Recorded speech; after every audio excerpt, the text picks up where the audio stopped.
सर्वांना नमस्कार. श्री अर्चना या यूट्यूब चॅनलमध्ये मी अर्चना आपल्या सर्वांचं मनापासून स्वागत करते. तर श्रावण महिना आपला सुरू झालेला आहे. तर आज मल्हारी खंडोबा ह्या देवाची माहिती मी आज थोडक्यात सांगणार आहे. श्रावणामध्ये अत्यंत महत्त्वाचं असं खंडोबा तीर्थक्षेत्र पण आहे आणि त्याची माहिती मी आज सांगणार आहे. तर खंडोबा हे हे भगवान हे शिवाचंच रूप आहे. महाराष्ट्र, कर्नाटक, आंध्र प्रदेशात हे पूजले जातं. तर खंडोबा देवाला मल्हारी म्हणतात. मार्तंड, म्हाळसाकंठ, मल्हार अशा नावाने ओळखलं जातं. तर हे खंडोबा हे युद्धाचं व संहाराचं दैवत मानलं जातं आणि श्रावणात तर ते भक्तिभावाने पूजलं जातं. कारण कोणाकोणाचं खंडोबा हे कुलदैवत पण असू शकतं, म्हणजे आहे. आणि त्याच्यामुळं श्रावणामध्ये कुलदेवतेला आधी आपण करायचं असतं. मागे पण मी आधीच सांगितलेलं आहे की कुलदेवतेला आधी आपण करायचं, नंतर दुसऱ्या देवांचे आपण करायचं.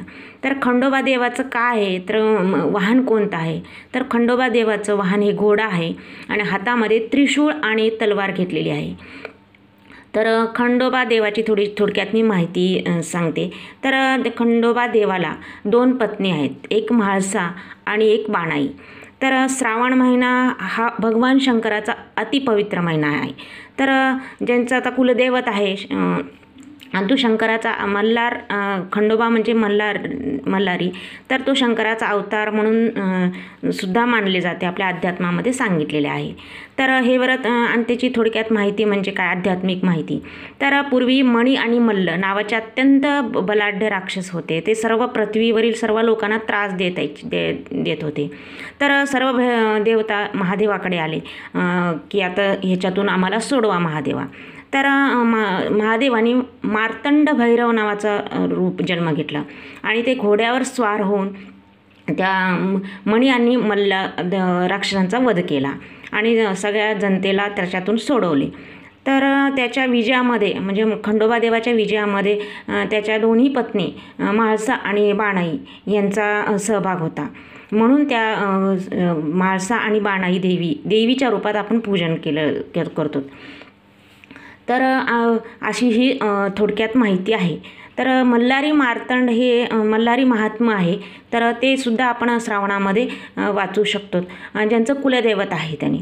तर समजा नाही जर तुम्हाला वाटलं तर खंडोबा, ओम खंडोबाय नमः एवढं मंत्रसुद्धा आपण म्हणू शकतो.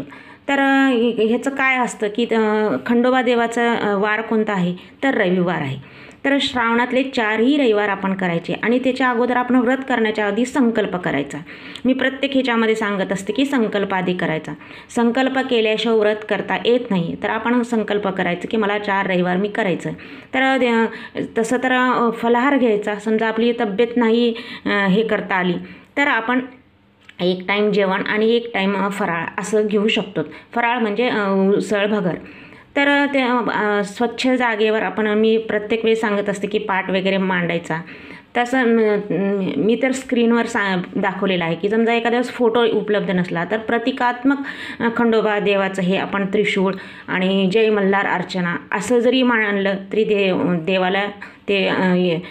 देवाला सगळं माहीतच असते की आपल्याकडे फोटो नाही आहे, तर ह्याच्यावर सुद्धा आपण अशी पूजा करू शकतो.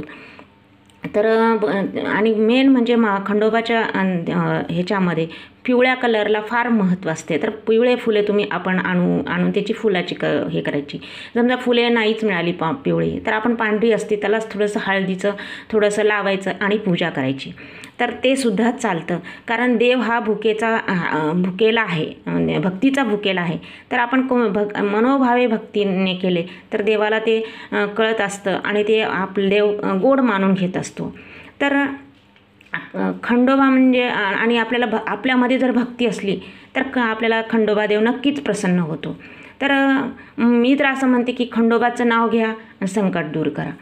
कारण खंडोबाचं जर आपण व्रत केलं, सुवासिनींची ओटी भरली, तर नामघोष केला, तर आपण खंडोबाची जर उपासना केली तर खंडोबा आपल्या पाठीशी राहणारच आणि खंडोबाचा आपल्याला कृपा मिळणारच. तर श्रावणामध्ये फार महत्त्वाचं असतं. तर अजून एक मला सांगावंसं वाटतं की हे खंडोबाच्या व्रतामध्ये अजून एक महत्त्वाचं आहे की कपासीचे वाटी असं म्हणतात त्याला. तर ते काय मी आता समोर स्क्रीनवर दाखवलेले असं आहे. तर कापसाचे याचे गोळे बनवतात 5, किमान 2 पासून बनवतात, किमान 2 किंवा 5 किंवा 7 किंवा 11 असे आपण बनवायचे आणि सुवासिनींना बोलवायचं आणि ओटी भरायची. आणि अजून एक मला सांगावंसं वाटतं की खंडोबाचं जर आपण व्रत करतो तर 2 ओटी भरायचं. 2 ओटी का भरायचं, तर खंडोबाच्या 2 पत्नी आहेत, एक म्हाळसा देवी आणि एक बाणाई देवी. तर आपण किमान 2 सुवासिनीला तर सांगायचं. म्हणजे एक सुवासिनी सांगता येत नाही खंडोबाच्या व्रतामध्ये, तर 2 सुवासिनी सांगायचं. तर 2च्या वर तुम्ही अजून 5, 7, 11 असे म्हणजे वाढवू शकतात. तर आपल्या परिस्थितीनुसार किंवा आपल्या यथाशक्तीप्रमाणे. तर कपासी हे एक त्याच्यामध्ये अजून एक आहे. तर कशासाठी व्रत करतात, विवाह होत नसलं मुलीचा किंवा संतती किंवा संकटमुक्तीसाठी किंवा आपल्याला म्हणजे मनकामना पूर्ण करणारं हे व्रत आहे जय मल्हार असं खंडोबाचं.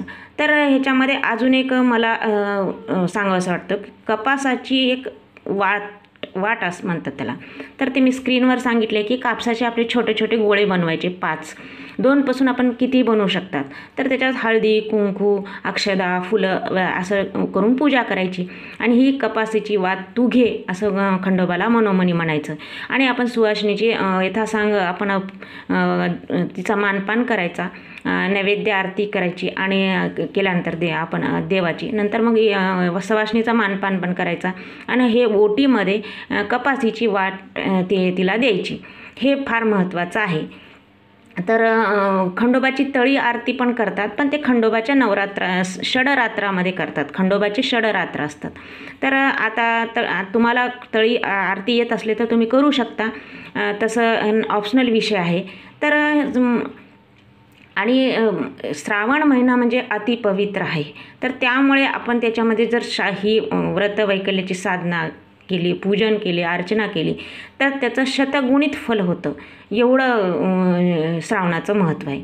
तर हे आपण कुलदैवत आहे तर त्यांनी तर अवश्य करावं, कारण अनेकांचं दैवत खंडोबा दैवत आहे आणि जेजुरी हे खंडोबाचं मेन ठिकाण आहे. तर तिथंसुद्धा आपण जाऊन दर्शन घेऊ शकतो.